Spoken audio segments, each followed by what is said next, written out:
Thacher was such like a nurturing place, and everyone really cared a lot.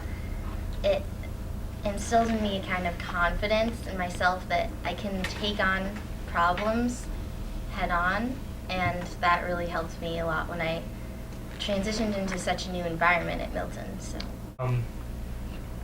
They had never done a research paper in their life, and because of when they heard about what it was, they heard like, all right, so you're gonna have to write a little bit about what this topic is, and you're gonna have to really explain it. They began to panic, and they suddenly were like, I've never done this before, and I can remember like the entire room shaking because of how terrified they were. And so I mean, I had like walked in, and I was like, guys, seriously, like this is stuff that I did like every day back at Thacher.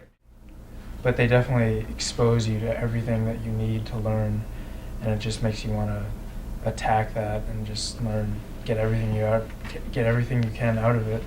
And I think that really helps in secondary school. It really helps to be curious, and I think that's probably a characteristic a lot of people look for. I decided that we wanted to learn more about dinosaurs. I think it was probably within the first month or so of the school year, and so.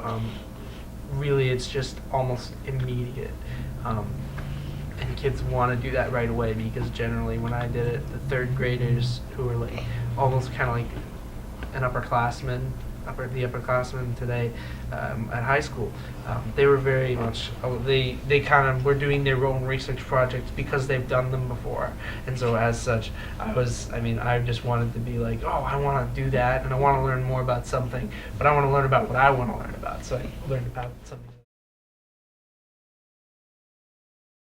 To read a lot, and so I would spend like all day in the reading corner with the books, and then the teacher made a rule saying, okay, you have to do like 3 other pieces of work before you can go to the reading corner and stuff.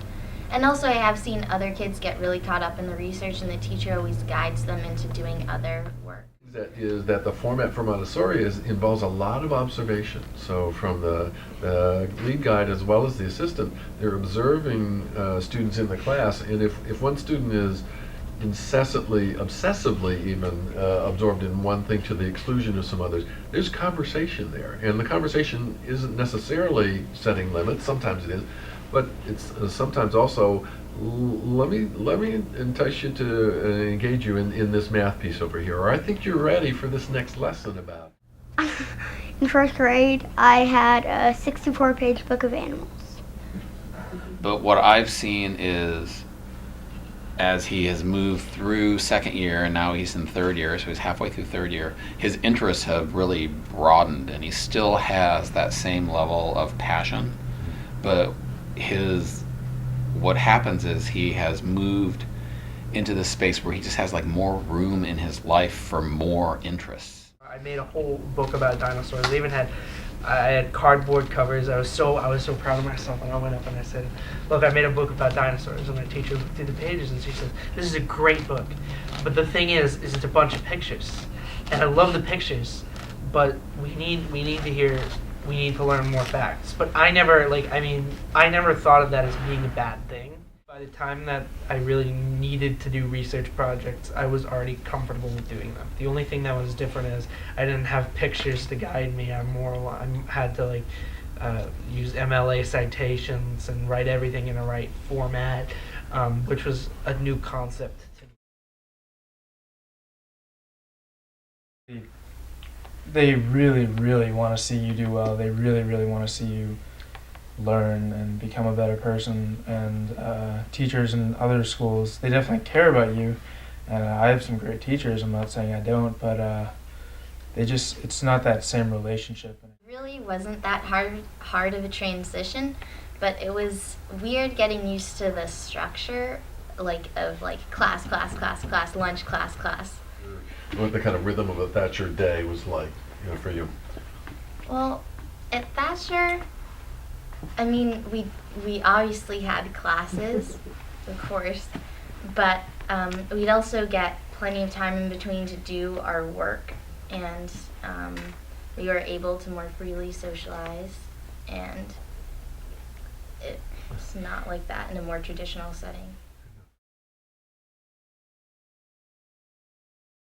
realize this fact that like, oh, I don't go to Thacher anymore. But I felt like I was missing out on something that was happening at Thacher. In an earlier panel, said that the strength he carried over from Thacher was understanding that how a school could be a community. And the struggle he had was trying to figure out how to relate to a school that didn't feel like a community. But I don't think it's about as much about what you learn as much as how you learn and how you learn to learn. And so a little bit of knowledge about a lot of things is traded off at some point for a lot more knowledge about a little bit fewer things, with the confidence level that in learning how to learn, if you get into a circumstance in that high school or college and you know you're deficient or in need of information or even skills that you haven't quite acquired, there's the confidence that I can get that.